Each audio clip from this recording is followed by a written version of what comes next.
So, Steve, you're 90 years old. Yeah. That means you were born in 1924. Four. And where did you go? Did you go to high school here in Aliquippa? I got to 11th grade in Aliquippa. Right. Then I got drafted. I was 18. When you finally got the letter in 1943 saying greetings, Yeah. what did your mom and dad think at the time? Well, me and there was three of us brothers were drafted. Ah, We all went to Europe, okay. and so I don't know. It's rough. Your two brothers that went into the service. Yeah. What were their names? Ray and John. Okay. Yeah. And what service were they in? Army. Army? They were over there while I was over there. He drove a tank, and the other one was a machine gunner. It was an ambulance company, Right. 479. Then they sent me to another ambulance company, 575. Right. But I never drove. They taught us how. So you were driving in the service and didn't have a driver's license? No. No driver's license. I hauled mostly, on the front lines, I hauled mostly wounded Germans. Did you learn any German at all? Did you? Oh yeah, Yeah. a lot of dirty words. Were you able to speak to the German wounded soldiers at all? No, a lot of them spoke English, you know. But I'd haul about 2 o'clock in the morning by myself. Do you have any conversation? No. No. I used to dump them off in the woods. Really? Honest, I was scared. Yeah. 2 o'clock in the morning, I'm driving back, and a guy waving his hand, stopping me. I run him over. I never hauled any Americans. It was all Germans. Right. Yeah, I was scared. Were you there during the D-Day invasion at all? Yeah, I crossed over at Utah Beach. Utah Beach? Yeah, And what time period were you there? Right at the actual landing or a couple days later? 1 day later. So D+1? 1 day later. What was it like there on the beach? What did you sense? I don't know. We didn't have too much trouble on it in Utah. Right. No, we didn't have no trouble with Germans. You know, we just took off. There was 180 of us in this outfit, Right. and we just drove up through Germany all the way up to France, Germany, you know, Belgium. We stopped at the Melody. Okay. And they chased everybody out, you know, all the civilians, and we took over the town. Right. You know, so we enjoyed. It was nice there, but you know, before I got caught, you know, when we left, I was going toward. I was following a weapons carrier, and they pulled over. They were firing, and the Germans were firing down. So I laid in a ditch. My buddy said, "It's an air raid." I said, "Don't lift your head." Yeah. And just then a German put a gun over me, and I said, "Comrade, I give up." We had our hands up. There was a fence around, and we had to go over the fence, and we were facing the Germans, you know. And we didn't walk nowhere too far. They took us over, I jumped over the fence with my hands over my head, and they lined us up. So that German in the car was looking over there, seen the ridge of my bracelet, and he said, I called out, he looked at it, he said, "Nick's good," and then he sent me back in. Did you know that that's what was going to happen then? I mean, did you get a sense that they were going to start shooting? I told my buddy, he said, "We're going to Germany." I said, "No, they're going to shoot us." Most saddest thing here is, and I can't forget it, and the thing is, as he was shooting everybody down, they was hollering, "Mom, God," and the Germans were mocking them. You know, what hurts me is all them guys crying. Yeah. crying. You know, and when I'm laying there, the thing I don't understand, the German come up, they went around, first they machine gun, then they send them around, and anybody, see, the SS don't take them as prisoners. So they went around, and anybody moved, they'd shoot. And he come up to me, and I seen his boot. And I said, I'm next. He shot my buddy next to me. And why didn't he? I know he, I don't know why. I know he must have seen me, because how could he miss me? I'm right there. I'm looking at him, looking at his boots. I don't know. That guy upstairs, I don't know what happened. I say, yet today, what am I doing? Yeah. I played dead. I mean, that's not easy to do. Yeah, usually you'd get up and run, or you'd get nervous, you start shaking, and I don't know why I was so dead. I just laid there waiting. When the shooting started, did some of your soldiers, did they take off? I mean, was there a running panic? No, they couldn't take off. No?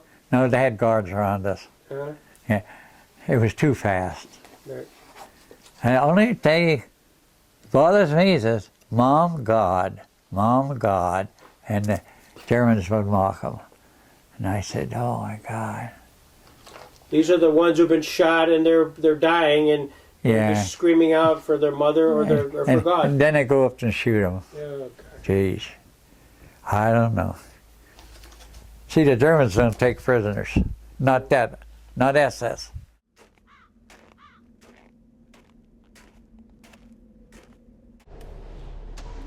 We could hear the shots, but we didn't know what was going on.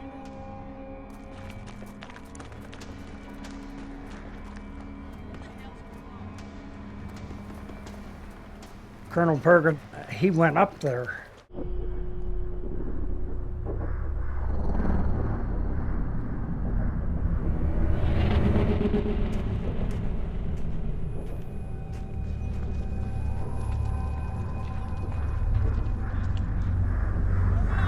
And he found 3 survivors.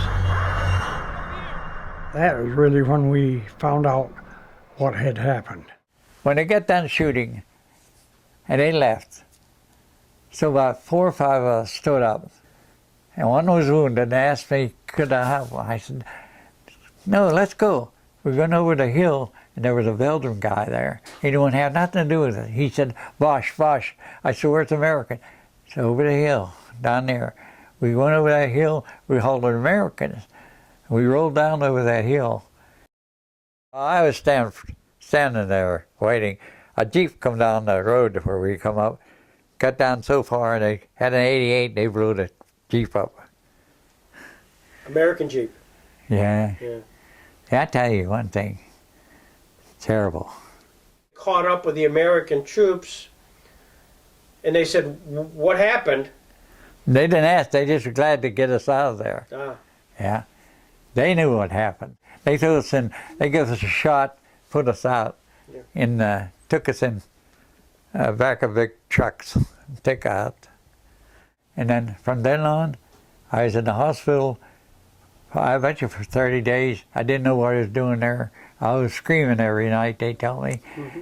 Well, after we left the hospital, a buzzball where I was in the hospital hit right there where I left. And I know I've been missed 2 or 3 times now, different places. You asked about what happened. Did they interview you? Did the investigators? Yeah, Mike, they were interviewing me. I think the papers around here somewhere, and they asked me a lot of questions. But my captain didn't want to be, he kept me in his quarters. He didn't want anybody to talk to me. And at night, I would scream so loud that I don't know. They told the Americans, don't take any prisoners. You know that. Yeah. They told not to take any prisoners. Sort of retaliation, huh? Yeah. And I don't know. I yet to finish. Then after I come out of the hospital, they sent me to the front lines again. Really? Yeah. Stupid. We went to Rheims. We were going to go to Japan, you know. Right. And there was 180 of us in Rheims sitting, eating and breakfast. And it was real foggy outside. And pretty soon bullets were coming through the tents where we were staying. And they only killed one guy. We crawled up there, and there was a Frenchman guarding 2 Germans with a vert gun, but he didn't know we were down there because it was real foggy. That's why he's shooting. At some point, you come back home and see your mom and dad. What was the reunion like? What was that moment when you walked in and said hello? I don't remember. I know they were happy to see me, Yeah. you know. My mother always worried about me. This doctor was the guy that helped him in Germany. Ah. So here, Stevie was for his knees in Swickley Hospital. You gotta read this. Yeah, I will.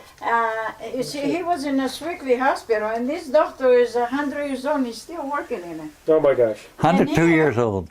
And And he, here, the doctor that took care of him, he told his story about the war. He fixed up the doctor and him to meet in the hospital. Isn't They that moved Stevie in a beautiful room, and he comes in, and the cameras come in and everything, and took a. Oh my word. Yeah, you gotta read that that. was in a Tribune. That's amazing. Today, does it, when you talk about it, does it bring back good memories or bad memories? Bad memories. Bad memories? And I sit here sometime and I ask God, what, you know, why? What happened? You know, I don't understand. Out of 147, no, I didn't get wounded. He come up to me, I still see him, his legs, by my face, and I said, I'm next. I don't know. He just shot the other one. I don't know. Did you follow that on the papers, newspapers at all? Did you? No, I just wanted to forget. Right. You don't want to remember then. It's too bad. It's on my record that you know, that I cracked up a little bit. When you see pictures like this, there's in the books themselves of the frozen pasture area. Yeah, Are they tough? Is that tough to look at? I don't like to look at You it. don't like to look at No, it. no, Yeah. That's, No. So they're very, I imagine, no, tough. no. I wouldn't even go over there. But why did I miss that? Yet I tried to know why. You know, I don't know why. I sit home and sometimes a day here and I say, why? Why do you do this? You know, how did I get out of this? What am I doing here? I don't have a scratch. I don't understand. Now, she was born in Greece, and she gave Mussolini flowers. 8 years old again. Mussolini captured the island of Rhodes for 33 years. So now he's coming. They say he's coming. So when I heard he's coming, I went and got some flowers in the village, and I make a nice one. And I went and gave it to him. And I gave it to him, and I'll never forget his boy, you know, big man with a black shirt, and he had the head. It comes right in front of me right now. And he gave me a big lira. I gave him the flowers, and he gave me a lira. That's And, money. And I took the lira in the store, and I spent that buy candy. I was 8 years old. What the heck? So you met Yeah. Benito Mussolini. Yeah, but nobody had a camera to take my picture in the village. Who the hell had cameras them days? No, but what if... Now, Now if I've got it on tape here. Yeah, This is- if I did have a picture, I'd be celebrity today. Yeah, then you could sign, you could sign Yeah, autographs. nobody, yeah. So I had some things too. I feel honored to be in your presence, Steve. This is Yes, thank you. terrific.